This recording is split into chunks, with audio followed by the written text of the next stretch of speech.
Los tiempos en inglés son el tiempo presente. El verbo simple presente es para hacer o estar, es el verbo to be. En forma afirmativa sería el pronombre más el verbo to be más el complemento o adjetivos.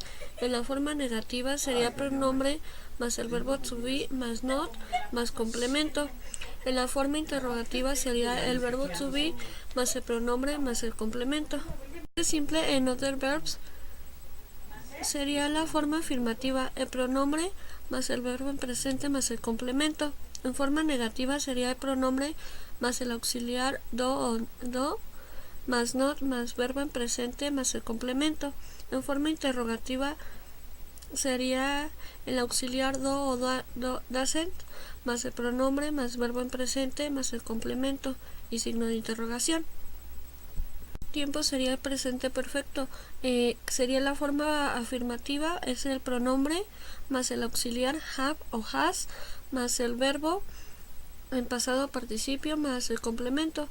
Forma negativa sería el pronombre más el auxiliar has o have más not más verbo en pasado participio más el complemento.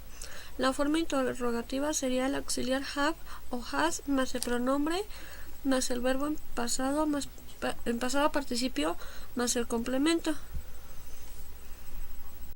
En tiempo pasado sería el pasado simple del verbo to be. En la forma afirmativa sería pronombre más el verbo to be en pasado más el complemento. En la forma negativa sería el pronombre más el verbo to be en pasado más not más el complemento.